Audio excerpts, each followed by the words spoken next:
Okay. ஒரு பள்ளியில் 1500 மாணவர்கள், 50 ஆசிரியர்கள், 5 நிர்வாகிகள் உள்ளனர். பள்ளியில் மாணவர்களின் எண்ணிக்கை 1800 உயர்ந்தால் மேற்கண்ட விகிதத்தில் எத்தனை மாணவர்கள் ஆசிரியர்கள் உள்ளனர்? ஓகேங்களா. இப்போது நம்ம வந்துட்டு ஃபஸ்ட்டு பள்ளியில் வந்துட்டு 1500 மாணவர்கள் இருக்காங்க, அப்போ 50 ஆசிரியர்கள் இருக்காங்க அப்படின்னு பார்த்தோம் அப்படின்னா, இப்போ ஒரு ஆசிரியர்கள் வந்து எத்தனை மாணவர்களுக்கு பாடம் எடுப்பாங்க அப்படின்னு சொல்லி பார்க்கலாம். இப்போது 1500 ஆசிரியர்கள் ஈக்குவல் டு 50 ஆசிரியர் கரெக்ட் கிடையாது, ஒரு நிமிஷம் வரேன். 1500 மாணவர்கள், ஓகேங்களா. 1500 மாணவர்கள் ஈக்குவல் டு 50 ஆசிரியர்கள். அப்படி வரும்போது ஒரு ஆசிரியர் ஈக்குவல் டு ஒரு ஆசிரியர் வந்து எத்தனை மாணவர்களுக்கு பாடம் எடுப்பாங்க அப்படின்னா 1500/50 அப்படின்னு சொல்லி போட்டோம் அப்படின்னா 30, ஓகேங்களா. 30 மாணவர்களுக்கு பாடம் எடுப்பார். அது ஒரு ஆசிரியர் வந்து 30 மாணவர்களுக்கு பாடம் எடுக்கிறாரு. அப்போது 1800 உயர்ந்தால் அப்படின்னா எவ்வளோ இருக்கும் அப்படின்னா 1800 உயர்ந்தால் அந்த இது வந்து எவ்வளோ இருக்கும் அப்படின்னு சொல்லி பார்க்கலாம். ஒரு ஆசிரியர் வந்து 30 மாணவர்களுக்கு பாடம் எடுக்கிறாங்க. அப்போது 30 அப்படின்னு போட்டோம் அப்படின்னா 60. அப்போது 60 ஆசிரியர்கள் வந்து தேவைப்படுறாங்க.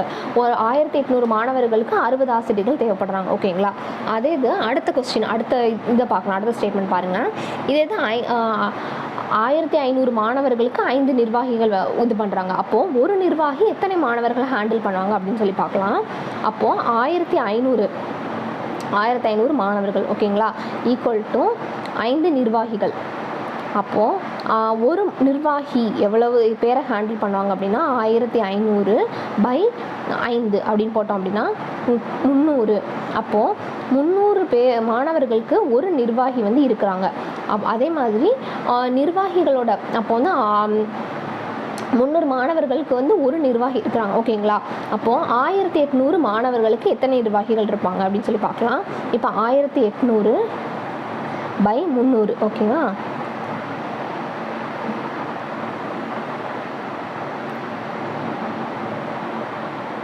1800/300. அப்போது 300ன்னு போட்டோம்னா இந்த 2 0 கேன்சல் ஆயிரும், இங்கே 6. அப்போது 1800க்கு 6 நிர்வாகிகள் இருப்பாங்க. ஸோ இன்னொரு வாட்டி நான் வந்து சொல்லிடுறேன். 1500 மாணவர்களுக்கு வந்துட்டு 50 ஆசிரியர்கள் இருப்பாங்க, 5 நிர்வாகிகள் இருப்பாங்க. இதே இது பள்ளியில் மாணவர்களின் எண்ணிக்கை 1800 உயர்ந்தால் மேற்கண்ட விகிதம் எத்தனை மாணவர்கள் ஆசிரியர்கள் உள்ளனர் அப்படின்னு சொல்லி கேட்டிருக்காங்க. இப்போ 1500 மாணவர்கள் இருக்காங்க இல்லையா. அப்போ 1500 மாணவர்கள் போட்டோம் அப்படின்னா ஒரு 50 ஆசிரியர்கள் இருக்காங்க அப்படின்னா ஒரு ஆசிரியர் எத்தனை மாணவர்களுக்கு பாடம் எடுப்பாங்க அப்படின்னா 1500/50. அப்போது இந்த 0 கேன்சல் பண்ணலாம். அப்போ வந்து 30. அப்போ வந்து 30 மாணவர்களுக்கு ஒரு ஆசிரியர் அப்படிங்கிற விகிதம் இருக்கிறாங்க, ஓகேங்களா. இந்த இது வந்துட்டு ரேஷியோ கண்டுபிடிச்சாச்சா. அடுத்து 1800 மாணவர்கள் இருந்தால் 1800 மாணவர்கள் இருந்தாங்க அப்படின்னா எத்தனை ஆசிரியர்கள் தேவைப்படுவாங்க அப்படின்னு சொல்லி கேட்குறாங்க. 60 ஆசிரியர்கள் தேவைப்படுவார்கள். ஏன்னா 50 ஆசிரியர்கள் இருக்காங்க, இங்கே வந்து 60 ஆசிரியர்கள். அந்த ரேஷியோ வந்து அப்படியே வந்து இன்க்ரீஸ் ஆகும், ஓகேங்களா. அதுக்கடுத்து 1500 மாணவர்களுக்கு 5 நிர்வாகிகள் இருக்காங்க. அப்போது ஒரு நிர்வாகி எத்தனை மாணவர்களை ஹேண்டில் பண்ணுவாங்க அப்படின்னா 1500/5 போட்டோம் அப்படின்னா 300 மாணவர்களை ஹேண்டில் பண்ணுவாங்க. ஒரு நிர்வாகி 300 மாணவர்களை ஹேண்டில் பண்ணுவாங்க. அப்போ 1800 மாணவர்களுக்கு எத்தனை நிர்வாகி தேவைப்படுவாங்க அப்படின்னா 1800 மாணவர்களுக்கு நிர்வாகிகளுடைய கணக்கு எவ்வளோ அப்படின்னா இந்த 0 கேன்சல் ஆகிடும். அப்போ 6 நிர்வாகி கேன்சல் இருப்பாங்க. அப்போ 1500 பேருக்கு 5 நிர்வாகினா 1800 பேருக்கு 6 நிர்வாகி. அந்த ரேஷியோ இன்க்ரீஸ் ஆகும், ஓகேங்களா. 1800:60:6, ஓகேவா. 3 பச்சை, 9 நீலம், 4 மஞ்சள், 8 ஆரஞ்சு உடைய 24 வண்ண கனசதுரங்கள் உள்ளன, ஓகேவா. எனில் ஒரு வண்ணத்தை மற்ற வண்ணங்களோடு ஒப்பிட்டு எத்தனை விகிதங்களை காணலாம். அப்போ வந்து ஒரு வண்ணத்தை மற்ற வண்ணங்களோடு ஒப்பிட்டு எத்தனை விகிதங்களை காணலாம் அப்படின்னு கேட்டிருக்காங்க. இப்போ வந்து பச்சை அப்படின்னு சொல்லி எடுத்துக்கோங்க. பச்சை எடுத்துக்கிட்டால் நீலம், மஞ்சள், ஆரஞ்சு 3 தடவை ஒப்பிடலாம், ஓகேவா. அதுக்கடுத்து நீலம்னு எடுத்துக்கிட்டிங்க அப்படின்னா பச்சை, மஞ்சள், ஆரஞ்சு இந்த 3 ஒப்பிடலாம். அடுத்து மஞ்சள்னு எடுத்துக்கிட்டிங்கன்னா ஆரஞ்சு, பச்சை, நீலம் இந்த 3 ஒப்பிடலாம். அடுத்து ஆரஞ்சு எடுத்துக்கிட்டிங்க அப்படின்னா பச்சை, நீலம், மஞ்சள் இந்த 3 ஒப்பிடலாம். அப்போது மொத்த எண்ணிக்கை 12, ஓகேவா. அடுத்து அணி ஏ ஆனது 52 போட்டிகளில் 26 போட்டிகளை வெல்கிறது. அணி பி ஆனது 4இல் 3 போட்டிகளை வெல்கிறது எனில் எந்த அணியின் வெற்றி பதிவு சிறப்பானது? இப்போ வந்து ஆவரேஜோட ஃபார்முலா பாருங்கள், sum of all observations by total number of observations. இதுதான் வந்துட்டு ஆவரேஜோட ஃபார்முலா. ஓகேவா? அப்போது ஏ அணி வென்ற போட்டிகள் எவ்வளோ இருக்கும் அப்படின்னா 52 போட்டிகள் 26 போட்டிகளை வெல்கிறது. அப்போ 52ங்கிறது 52 போட்டி வந்து மொத்தம் இருக்குது, அதில் 26 போட்டிகளில் அது வென்றுச்சு. ஓகேங்களா? அப்போது இதோட ரேஷியோ எவ்வளோ வரும்? 1:2. அப்போ அந்த 1:2 வந்து டிவைட் பண்ணோம் அப்படின்னா 0.5 அப்படின்னு சொல்லி வருது. அப்போ ஏ அணி வென்ற போட்டிகள் வந்துட்டு 0.5. ஓகேவா? அடுத்து பி அணிக்குரிய இது பார்க்கலாம். பி அணி வந்து 4இல் 3 போட்டிகள் வெல்கிறது. அப்போ பி அணி அப்படின்னா 4இல் 3 போட்டிகளில் வெல்லும்போது 0.75 அப்படின்னு சொல்லி வரும். அப்போ பி அணி வந்து 0.75, ஏ அணி வந்து பி அணி வந்து 0.75, ஏ அணி வந்து 0.5. அப்போ பி தான் வந்து அதிகமான அணிகளில் வெல்கிறது. அப்போனா பியின் வெற்றி பதிவு தான் சிறந்தது. ஓகேவா? அதுக்கடுத்து 24 மீட்டர் நீளமுள்ள ஒரு ரிப்பனை 3:2:7 என்ற விகிதத்தில், நல்லா பார்த்துக்கோங்க, விகிதத்தில் 3 துண்டுகளாக வெட்டப்படுகிறது. இது வந்து விகிதம் தான், ஆக்சுவல் கிடையாது. எனில் ஒவ்வொரு துண்டின் நீளம் என்ன? அப்போது மொத்த நீளம், இந்த 3 விகிதத்துடைய மொத்த நீளம் வந்து 24 மீட்டர்ப்பா. அப்போ என்ன அப்படின்னா 3x + 2x + 7x இது 3 ஆட் பண்ணோம் அப்படின்னா இது மொத்த நீளம். இது வந்து விகிதங்களோட கூட்டல் தொகை, இது வந்து மொத்த நீளம். அப்போ வந்து விகித x = 2 அப்படின்னு சொல்லி வருதா? இந்த x = 2 வரும்போது இது வந்துட்டு இந்த ரேஷியோ வந்து இதில் மல்டிப்ளை பண்ணுறோமா? அப்போ 6:4:14 அப்படின்னு சொல்லி வருது. அப்போ இந்த 6 மீட்டர் 4 மீட்டர் 14 மீட்டர் அப்படின்னு சொல்லி வருது. ஏன் அப்படின்னா இந்த எக்ஸை வந்துட்டு இந்த இதுக்குள்ளே மல்டிப்ளை பண்ணுறோம். நான் வந்து முதல்ல தெரியும்ல, அந்த விகிதம் வந்து இங்கே இருக்குது. அப்போ வந்து மீபேவாவை வச்சு மல்டிப்ளை பண்ணுறோம். மீபேவா வந்து இதை கண்டுபிடிச்சிருக்கோம். x = 2 அப்படிங்கிறதா மீபேவா. இந்த மீபேவாவை இந்த ரேஷியோவில் கொண்டு போய் இந்த விகிதங்களோட மல்டிப்ளை பண்ணோம் அப்படின்னா அது என்ன வரும்? அந்த மொத்த நம்பர் வந்து கிடச்சிரும். இப்போ இன்னொரு வாட்டி சொல்கிறேன். இப்போ 24 மீட்டர் நீளமுள்ள ஒரு 24 மீட்டர் நீளமுள்ள ஒரு ரிப்பன் துண்டு. அப்போ வந்து மொத்தமே வந்து 24 மீட்டர் தான் வந்து மொத்தது. இது வந்து விகிதங்களின் எண்ணிக்கை. இந்த விகிதங்களின் கூடுதல் வந்து எவ்வளோ இருக்குது அப்படின்னா 24 மீட்டர். அப்போது 12x = 24 அப்படிங்கும்போது மீபேவா எவ்வளோ கிடச்சோம் அப்படின்னா x = 2 அப்படிங்கிறதா மீபேவா. இந்த மீபேவாவை ஒரு நம்பரில் நம்ம ஃபஸ்ட்டே தெரியும் இல்லையா, விகிதங்களின் எண்ணிக்கை இதோட வந்து மீபேவாவை பெருக்கும்போது அந்த மொத்த நம்பர் வந்து கிடச்சிரும். அப்போ வந்து அந்த மீபேவாவை கொண்டு போய் ஒரு விகிதங்களோடையும் பெருக்கும்போது மொத்த எண்ணிக்கை கிடச்சிரும். ஓகேவா? அடுத்த நம்பர் பார்க்கலாம். ஒரு வகுப்பில் உள்ள மாணவ மாணவிகளின் விகிதம் 4:5. ஓகேவா? 4:5 தான் வந்து மாணவ மாணவிகளின் விகிதம். மாணவர்களின் எண்ணிக்கை 20 எனில், முதல்ல வந்துட்டு 24 மீட்டர் அப்படிங்கிறது மொத்தத்தோட எண்ணிக்கை. ஆனால் இதில் வந்துட்டு மாணவர்களின் எண்ணிக்கை மட்டும் கொடுத்துருக்காங்க. நம்ம வந்து இந்த இடத்துல தான் கவனமாக பார்க்கணும். மொத்தத்தில் ஃபஸ்ட்டு வந்துட்டு மொத்தத்தின் நீளம் வந்து 24 மீட்டர். ஆனால் இதில் வந்து மாணவர்களின் நீளம் வந்துட்டு 20 அப்படிங்கும்போது 5x = 20 அப்படின்னு வரும்போது இங்கே வந்து மாணவ மாணவிகள் அப்படின்னு சொல்லி கொடுத்துருக்காங்க இல்லையா? அப்போது மாணவர்களுடைய விகிதம் வந்து எவ்வளவு? 4x. மாணவர்களோட விகிதம் வந்து 4, மாணவிகளின் இது வந்து 5. ஓகேவா? அப்போ மாணவர்கள் = 4x அப்படின்னு சொல்லி வந்துச்சு அப்படின்னா இங்கே வந்து மாணவர்களோட விகிதம் தான் கொடுத்துருக்காங்க 20 அப்படின்னு சொல்லி கொடுத்துருக்காங்களா? அப்போ x = 5 அப்படின்னு சொல்லி வருதா? இந்த x = 5 மாணவிகளோட இதில் போய் சப்ஸ்டியூட் பண்ணோம் அப்படின்னா மாணவிகளோட எண்ணிக்கை வந்து 25. ஓகேவா? ஸோ இன்னொரு வாட்டி சொல்கிறேன். நான் ஒரு மாணவ மாணவிகளின் விகிதம் எவ்வளோ அப்படின்னா 4:5 அப்படின்னு சொல்லி போட்டிருக்கோம். அதில் வந்து மாணவர்களின் எண்ணிக்கை வந்து 20. அப்போ 4x = 20 அப்படின்னா x = 5 அப்படின்னு சொல்லி கிடைக்கிது.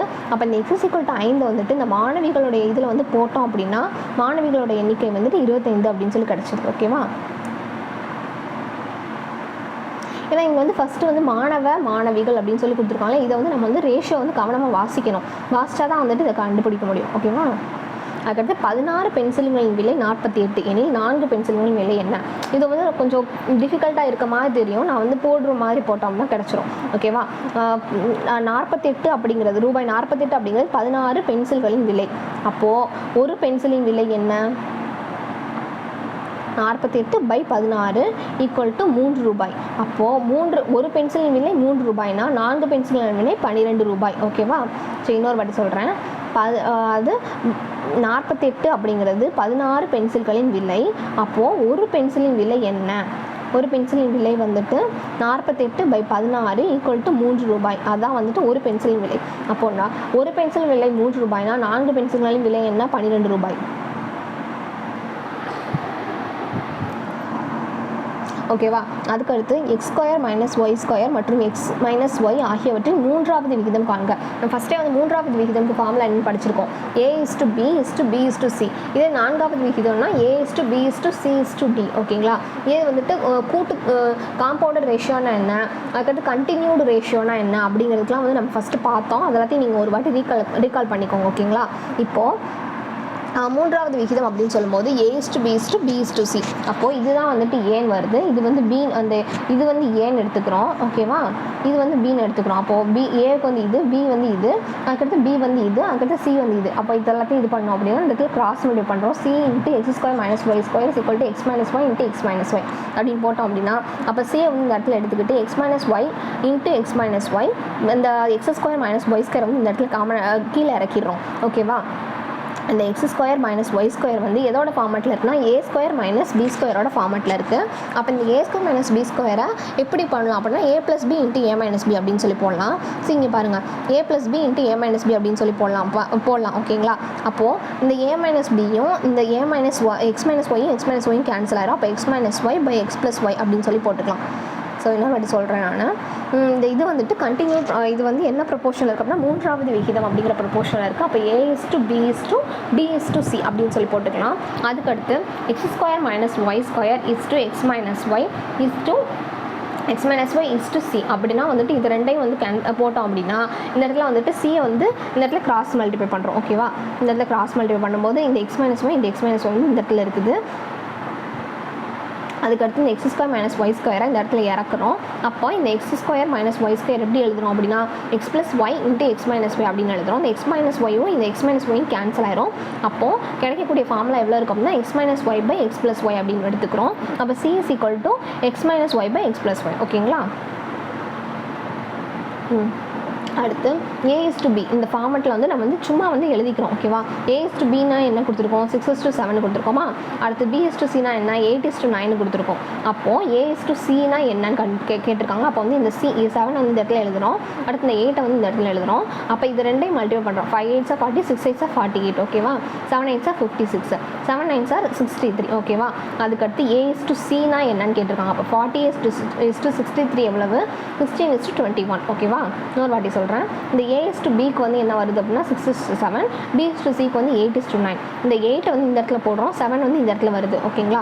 அப்போது 5 8 40, 6 8 48, 7 8 56, 9 7 63. இதில் வந்து ஏவையும் சியையும் தனியாக எடுத்துக்கிட்டோம்னா 16:21. ஓகேவா. அதுக்கடுத்து a:b அப்படின்னா என்னென்னா 3:4. ஓகேவா. இந்த இடத்துல எழுதிக்கிறோம். அடுத்து b:c அப்படின்னா 7:9. அப்போ வந்து இந்த 4 வந்து இங்கே வருது, 7 வந்து இங்கே வருது. அப்போ 21, அதுக்கடுத்து 28, அடுத்து 36. ஓகேங்களா. அப்போது இந்த இதான் வந்துட்டு a:b:c. அதுக்கடுத்து x:y வந்து 3:4. ஓகேவா. x:y அப்படிங்கிற 3:4. இந்த கொடுத்துருக்க ஈக்குவேஷனில் சப்ஸ்டியூட் பண்ணோம் அப்படின்னா இதில் வந்துட்டு எவ்வளோ வரும் அப்படின்னு கேட்டிருக்காங்க. இதில் நம்ம மேஜராக பண்ணுற மிஸ்டேக் என்னவா இருக்கும் தெரியுமா, நம்ம வந்து ஈக்குவேஷனில் வந்துட்டு இந்த இடத்துல இஸ்டோன்னு ஒன்று கொடுத்துருப்பாங்க. நம்ம ஆனால் இந்த இஸ்டோ கணக்கு இது பண்ணாமல் ஈக்குவல் டு அப்படின்னு இருக்கும். ஓகேங்களா. நம்ம வந்து இந்த ஈக்குவல் டுவை வந்துட்டு நம்ம வந்து கன்சிடரே பண்ணாமல் நம்ம வந்து ப்ளஸ்ன்னு சொல்லி கன்சிடர் பண்ணிப்போம், இல்லாட்டி மைனஸ்ன்னு சொல்லி கன்சிடர் பண்ணிப்போம். இந்த மாதிரி பண்ணோம் அப்படின்னா ஹோல் ஆன்சருமே தப்பாக வந்துடும். நம்ம பண்ண வேண்டியது என்ன, கொஸ்டினை நீங்கள் எந்த சமாதானம் சரி, நீங்கள் வந்துட்டு ஈவன் வந்துட்டு சிவிலே எடுத்துக்கோங்களேன். நீங்கள் வந்து கொஸ்டினை கரெக்டாக ரீட் பண்ணிங்கனாலே முக்கால்வாசி நீங்கள் வந்து படித்த ஆன்சர்லேருந்து எடுத்துடலாம். ஓகேங்களா. நீங்கள் வந்து ஃபஸ்ட்டு கொஸ்டினை ரீட் பண்ணணும். அப்படி இருக்கும்போது x² y xy², அதுக்கடுத்து x³ y³ இதில் வந்துட்டு கொடுத்துருக்க ஆன்சரை சப்ஸ்டியூட் பண்ணலாம். இப்போ எக்ஸுக்கு வேல்யூ என்ன 3. அப்போ வந்துட்டு இந்த இடத்துல 3 வந்து சப்ஸ்டியூட் பண்ணோம் அப்படின்னா 9 வரும். அதுக்கடுத்து ஒய்க்கு வேல்யூ என்ன 4, அதுக்கடுத்து எக்ஸோட வேல்யூ என்ன 3, y² வந்து என்ன 16, அடுத்து x³ என்ன 27, y³ என்ன 64. ஓகேங்களா. இப்போது 36 ப்ளஸ் வந்துட்டு 48 வரும். 16 3 48 வரும். அப்போது 36 + 48 எவ்வளோ வரும் அப்படின்னா இந்த இதுக்கு வந்து 84 வரும். அதுக்கடுத்து 27 + 64 என்னன்னா 91 வரும். அப்போ இது ரெண்டையும் கேன்சல் பண்ணோன்னா 12:13. ஓகேவா. இல்லை நீங்கள் மெயினாக பண்ண வேண்டியது இந்த கொஸ்டினை வந்து கரெக்டாக ரீட் பண்ணுறதாங்க. அடுத்த கொஸ்டின் பார்க்கலாம். இதில் வந்துட்டு அதே தான், ஆனால் என்ன கொடுத்துருக்காங்க அப்படின்னா எக்ஸ்ட்ரா ஒரு சீரிஸ் கொடுத்துருக்காங்க. அதில் வந்து a:b b:c மட்டும் தான் கொடுத்துருப்பாங்க. இதில் வந்து c:dன்னு கொடுத்துருக்காங்க. இதில் வந்து நம்ம கொஞ்சம் கன்ஃபியூஸ்ட் ஆகும். அப்போ நம்ம என்ன பண்ணணும் அப்படின்னா நம்ம வந்துட்டு எந்த நம்பரை வந்து இந்த இடத்துல கொண்டு வந்திருக்கோமோ அதுக்கு வந்து நம்ம வந்து இந்த மாதிரி ரவுண்ட் போட்டுக்கணும். ஓகேங்களா. இப்போ வந்து 2:4 தான் கொடுத்துருக்காங்க. இந்த இடத்துல 4:5 தான் கொடுத்துருக்காங்க. இந்த இடத்துல 6:7 தான் கொடுத்துருக்காங்க. அப்போ நம்ம இந்த 6 தான் வந்து இந்த இடத்துலையும் போட போகிறோம், அதே 6 தான் இந்த இடத்துலையும் வருது. அப்படிங்கும்போது இந்த ஆரோ மார்க் போடுறது மட்டும் பத்தாது, இந்த இடத்துல வந்துட்டு இந்த ரவுண்டு சும்மா வந்து ரவுண்ட் மாதிரி பண்ணிக்கோங்க. இந்த இடத்துல ரவுண்ட் மாதிரி பண்ணிவிட்டு அதுக்கடுத்து இந்த 3ஐயும் வந்து மல்டிபிள் பண்ணலாம். இப்போ வந்து இந்த 4 இருக்கா, இந்த 4 இங்கே வரும், அதுக்கடுத்து இந்த 5 இருக்குது, அந்த 5 இங்கே வரும். ஸோ அதே மாதிரி இந்த 4 வந்து இங்கே வரும், இந்த 4 வந்து இங்கே வரும். ஸோ அப்போ இது 3ஐயும் மல்டிப்ளை பண்ணணும், இது 3ஐயும் மல்டிப்ளை பண்ணணும், இது 3ஐயும் மல்டிப்ளை பண்ணி இது 3ஐயும் மல்டிப்ளை பண்ணுறோம். அப்போது இந்த வேல்யூஸ் 4மே கிடச்சிருமா? இந்த 4 வேல்யூ கிடச்சிருச்சு அப்படின்னா A/D வந்து இப்போது அதுக்கப்புறமும் நீங்கள் கொஸ்டின்ஸ்லாம் கரெக்டாக ரீட் பண்ணணும். அப்போ வந்து இப்போ நம்ம என்ன கேட்டிருக்காங்க, A/D தான் கேட்டிருக்காங்க. அப்போ 48:140 அப்படின்னா 12:35. ஓகேவா? இதில் நீங்கள் கரெக்டாக வந்து கொஸ்டினை ரீட் பண்ணிங்கனாலும் நான் ஆன்சர் எடுத்துடலாம். அதுக்கடுத்து இரு எண்களின் விகிதம் 2:3 ஆகும். ஒவ்வொரு எண்ணும் 4ஆல் அதிகரிக்கப்பட்டால் அவர்களின் விகிதம் 5:7 ஆகும் எனில் அவ்விரு எண்களின் வித்தியாசம் காண்க. இப்போ வந்து இரு எண்களின் விகிதம் எவ்வளோ கொடுத்துருக்காங்க? 2x/3x கொடுத்துருக்காங்களா? அதுக்கடுத்து ஒவ்வொரு எண்ணும் 4ஆல் அதிகரிக்கப்படுகிறது. 4ஆல் அதிகரிக்கப்பட்டால் அவைகளின் விகிதம் வந்து 5:7 அப்படின்ட்டு மாறுகிறது எனில் அவ்விரு எண்களின் வித்தியாசம் காண்க. இப்போ நம்ம என்ன பண்ணணும்? கிராஸ் மல்டிப்ளை பண்ணுறோம். இந்த 7ஐயும் இந்த ஈக்குவேஷனோட இந்த 5ஐயும் கிராஸ் மல்டிப்ளை பண்ணோம் அப்படின்னா 7:2 எவ்வளவு? 14. அதுக்கடுத்து 7:4 எவ்வளோ? 7 × 4 எவ்வளோ? 28. அடுத்து 5 × 3 எவ்வளோ? 15. அடுத்து 5 × 4 எவ்வளோ? 20. அப்போது 14x + 28 ப்ளஸ் வந்து ஈக்குவல் டு 15x + 20. அப்போது இந்த எக்ஸ் கோஆர்டினேட்லாம் ஒரு பக்கம் கொண்டு போயிருங்க. அடுத்து வந்துட்டு இந்த இடத்துல வந்துட்டு நம்பர் கோஆர்டினேட்ஸ்லாம் வந்து ஒரு சைட் கொண்டு போங்க. அப்போ வந்து என்ன ஆகும் அப்படின்னா -15x - 14x வந்து எவ்வளோ இருக்கும் அப்படின்னா x மட்டும்தான் வரும். அப்போ வந்துட்டு 28 - 20 எவ்வளோ வரும்? 68 வருதா? அவ்விரு எண்களின் வித்தியாசம் காண்க. இப்போ 2xக்கு வந்து எவ்வளவு? x = 8 வருதா? அப்போது இந்த இடத்துல வந்து 16, x = 8னா 24. 3xக்கு வந்து எவ்வளோ வரும்? 24 வருதா? அப்போ 24 - 16 எவ்வளோ? 8 தான் வரும். ஓகேங்களா? 24 - 16 எவ்வளோ வரும்னா 8 தான் வரும். இப்போ இந்த எக்ஸ் கிடச்சிருக்கு இல்லையா, இதை வந்துட்டு இந்த ஈக்குவேஷனில் போய் சப்ஸ்டியூட் பண்ணணும். அப்போ இதில் வந்துட்டு 16 - 48 16 - 24 அப்படின்னா வந்துட்டு 8 வரும் இந்த இடத்துல. ஓகேவா? இரு எண்களின் விகிதம் 4:5 ஆகும் எனில் அவைகளின் மீப்பேவா 5 எனில் மீச்சிமா காண்க. நம்ம வந்து ஃபஸ்ட்டே பார்த்தேன், நான் சொன்னேன் இல்லையா, அதில் வந்துட்டு இரு எண்களின் விகிதம் வந்து கொடுத்துருப்பாங்க. அதுக்கடுத்து இரு எண்களின் பெருக்கல் பலன் = மீச்சிமா × மீப்பேவாவின் பெருக்கல் பலன் அப்படிங்கிறது ஒரு ஸ்டாண்டர்ட் ஈக்குவேஷன். ஓகேங்களா? இந்த இது வந்துட்டு பார்த்துக்கோங்க. முதல் இரு எண்களின் பெருக்கல் பலன் இது மீச்சிமா × மீப்பேவாவின் பெருக்கல் பலன். ஓகேவா? அப்போ இந்த இரு எண்கள் வந்து என்ன கொடுத்துருக்காங்க? அவைகளின் மீப்பேவா என்ன அப்படின்னா 5. அப்போது இந்த மீப்பேவா வந்து 5 அப்படின்னா இந்த இடத்துல வந்துட்டு இந்த 5 வந்து இந்த ஈக்குவேஷனை சப்ஸ்டியூட் பண்ணோன்னா அந்த இரு எண் கிடச்சிரும். அப்போ அந்த 5 வந்து இரு எண்கள் வந்து என்ன இருக்கும் அப்படின்னா 5 வந்து இந்த 2 எண்ணிலையும் சப்ஸ்டியூட் பண்ணோம் அப்படின்னா 20:25 அப்படின்னு கிடச்சிரும் இரு எண்கள். அப்போ இந்த இரு எண்களின் பெருக்கல் பலன் = மீப்பேவாவோட பெருக்கல் பலன் என்ன? 5. மீச்சிமா வந்து எவ்வளோன்னு கேட்டாங்கன்னா தெரியாது. ஓகேங்களா? அப்போ இந்த இதை வந்து அப்படியே வச்சுக்கிட்டு இந்த இதை வந்து கேன்சல் பண்ணோம் அப்படின்னா x = 100. அப்போ வந்து இந்த மீச்சிமாவின் எண் வந்து எவ்வளோ அப்படின்னா x = 100. ஓகேங்களா? கரெக்டு. மீச்சிமாவின் எண் வந்து என்ன இருக்கும் அப்படின்னா வந்து x = 100. நம்ம வந்து மீச்சிமா தான் கண்டுபிடிக்க சொல்லியிருக்காங்க. ஸோ இன்னொரு வாட்டி சொல்கிறேன் நான். இப்போ இரு எண்களின் பெருக்கல் பலன் இரு எண்கள் விகிதம் வந்து 4:5 கொடுத்துருக்காங்க. இதில் மீப்பேவா கொடுத்துருக்காங்க. ஓகேங்களா? அப்போது மீப்பேவா வந்து இரு எண்கள் கண்டுபிடிக்கணும் அப்படின்னா அந்த ரேஷியோவில் அந்த மீப்பேவாவோட மல்டிப்ளை பண்ணோம் அப்படின்னா இரு எண்கள் கிடச்சிரும். அப்போது முதல் இரு எண்களின் பெருக்கல் பலன் = மீச்சிமா × மீப்பேவா. அப்போது மீப்பேவாவை வந்து இந்த இடத்துல வச்சுக்கிட்டு இந்த மீச்சிமாவை வந்து கண்டுபிடிச்சிருவான் ஈஸியாக. ஓகேவா? அடுத்த கொஸ்டின் சொல்கிறேன். 10 வருடங்களுக்கு முன்னால்